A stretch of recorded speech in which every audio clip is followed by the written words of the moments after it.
Hello friends, welcome to our channel ECF creations. ఈరోజు ఒక interesting టాపిక్తో అయితే మీ ముందుకు వచ్చేసా. మనందరికీ తిరుపతి అనగానే గుర్తొచ్చే పేరేంటి? తిరుపతి బాలాజీ స్వామి కాదు, తిరుపతి కొండ కాదు, తిరుపతి లడ్డు. మనం ఈ ప్రసాదానికి ఎంత ప్రయారిటీ ఇస్తామంటే, మనకి ఎవరైనా ఈ ప్రసాదాన్ని ఇచ్చినా మనం కాళ్ళకి వేసుకునే చెప్పుల్ని తీసేసి తింటాం తప్ప చెప్పుల్ని వేసుకుని తినము. అంత పవిత్రంగా భావిస్తాం మనం ఈ లడ్డూని. కానీ ఇప్పుడు ఆ లడ్డూ గురించి మన దేశం అంతా కూడా చెడుగా మాట్లాడుకుంటుంది. ఎందుకంటే ఈ లడ్డూని తయారు చేయడానికి వాడిన నెయ్యిలో ఫిష్ ఆయిల్, బీఫ్ ఫ్యాట్, ఇంకా పిగ్ ఫ్యాట్ ఇవన్నీ కలిపి తయారు చేస్తున్నారనే విషయం బయటకొచ్చింది. దీంతో మొత్తం మన ఇండియా వైడ్ అంతా కూడా ఈ తిరుపతి లడ్డూ గురించి హాట్ టాపిక్‌గా మారింది.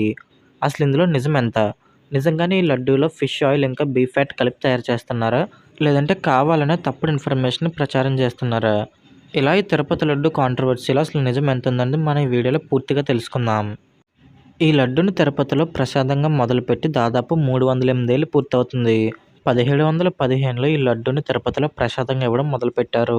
అప్పట్లో సోషల్ మీడియా అలాంటివి ఏమీ లేవు. కానీ అప్పట్లోనే తిరుపతి లడ్డు గురించి మన రాష్ట్రం అంతా తెలిసింది. లడ్డు తినాలంటే తిరుపతి లడ్డే తినాలని అందరూ అనేవారు. అప్పటి నుండి ఇప్పటి వరకు కూడా తిరుపతికి ఎంతమంది భక్తులు వచ్చినా ప్రతిరోజు కూడా ఈ లడ్డుని వారికి అందిస్తూనే ఉండేవారు.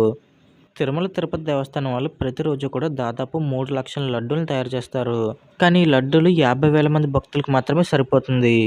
ఈ లడ్డూలను తయారు చేయడానికి ప్రతి సంవత్సరం కూడా 5,000 టన్నుల ఆవు నెయ్యి అయితే అవసరమవుతుంది.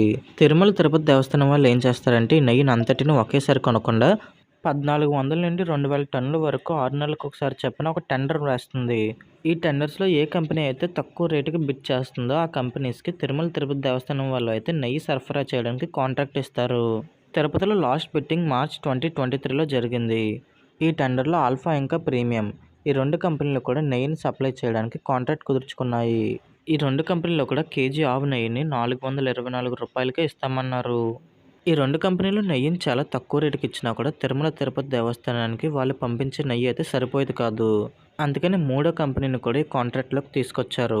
2021లో ఇలా మూడో బిడ్డింగ్ గెలిచిన కంపెనీ నందిని బ్రాండ్. కానీ ఈ కంపెనీ కొన్నాళ్ళ తర్వాత నెయ్యినివ్వడం ఆపేసింది. ఎందుకంటే మీరిచ్చే రేటుకి నెయ్యిని కల్తీ చేయకుండా ఇవ్వడం కుదరదని, ఒకవేళ కల్తీ చేసి ఇవ్వాలన్నా కూడా అది స్వామివారి ప్రసాదం కోసం ఇవ్వమని అన్నారు.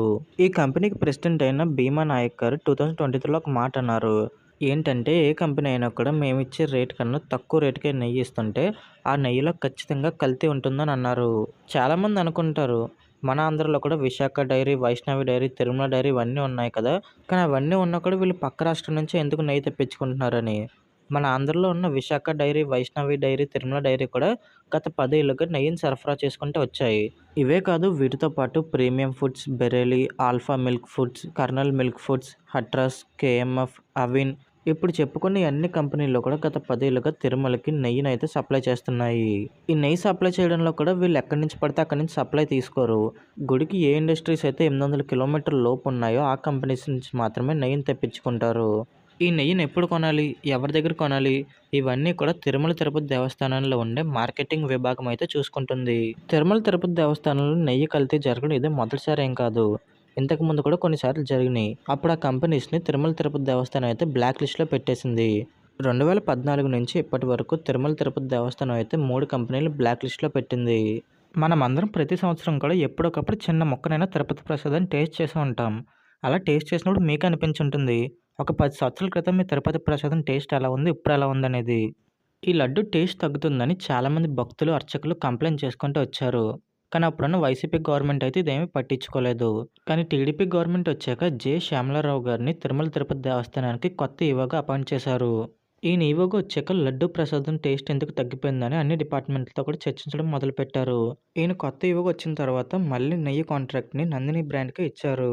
కానీ ఇక్కడ ఒక విషయం ఆయనకు అర్థం కాలేదు. అదేంటంటే నందిని బ్రాండ్ కంటే 2 కంపెనీలు కూడా నెయ్యిని అంత తక్కువ రేటుకి ఎలా ఇస్తున్నారు? సో, అది తెలుసుకోవడానికి లడ్డు శాంపిల్స్‌ని జూలై 9న ఎన్‌డీడీబీకి పంపారు. ఈ ఎన్‌డీడీబీ జూలై 16న ఒక రిపోర్ట్ ఇచ్చింది. ఆ రిపోర్ట్‌లో ఈ లడ్డు తయారు చేయడానికి వాడే నెయ్యిలో ఫిష్ ఆయిల్, పిగ్ ఫ్యాట్, ఇంకా బీఫ్ ఫ్యాట్ ఇవన్నీ కూడా వాడుతున్నారని తేలింది. దీని మీద అందరూ అనే ఒక మాట ల్యాబ్ రిపోర్ట్ జూన్ 16నే వచ్చేస్తే ఇప్పటివరకు మీరు రిలీజ్ చేయకుండా ఏం చేస్తున్నారని. ఇది బయటకు తీసుకురావడానికి సాధారణ రిపోర్ట్ కాదు. ఈ రిపోర్ట్ దేవుడితో ముడిపడి ఉంది. ఇలాంటి రిపోర్ట్‌ని బయటకు తీసుకురావాలంటే ఒకటికి 2 సార్లు చెక్ చేసుకోవాలి. కాబట్టి జూలై 16 నుంచి ఇప్పటి వరకు వాళ్ళ లడ్డు శాంపిల్స్‌ని ఇంకా వెరిఫై చేసుకుని ఉండొచ్చు. ఇది నా ఒపీనియన్ మాత్రమే. నెయ్యిలో కల్తీ ఉందని ల్యాబ్ రిపోర్టే కాదు, ల్యాబ్ రిపోర్ట్ కంటే ముందే తిరుమల తిరుపతి దేవస్థానంలో పనిచేసే ప్రధాన అర్చకులు కూడా నెయ్యిలో కల్తీ జరుగుతుందని చెప్పుకుంటూ వచ్చారు. కానీ అప్పుడు దాన్ని ఎవరూ పట్టించుకోలేదు. ఇంకా ల్యాబ్ రిపోర్ట్ బయటకు వచ్చాక దీని మీద సిబిఐ ఎంక్వైరీ అయితే వేశారు. ఇంకొన్ని రోజుల్లోనే అసలు దోషులు ఎవరైనా బయటకు వస్తుంది. సో ఈ నెయ్యి కల్తీలో దోషులు ఎవరైనా వాళ్ళకి ఎలాంటి శిక్ష పడినా కూడా ఈ నెయ్యి కల్తీ అనేది తిరుమల తిరుపతి దేవస్థానానికి ఒక బ్లాక్ మార్క్గా ఉండిపోతుంది. సో వీడియో ఇక్కడితో కంప్లీట్ అయిపోయింది. ఈ వీడియో కనుక మీకు ఎంతో కొంత ఇన్ఫర్మేటివ్ కనిపిస్తే వీడియోని లైక్ చేసి మన ఛానల్ సబ్స్క్రైబ్ చేసుకోండి. అలాగే వెళ్ళే ముందు తిరుపతి లడ్డు ఇష్యూపై మీరేమనుకుంటున్నారో కింద కామెంట్స్లో కామెంట్ చేసేయండి.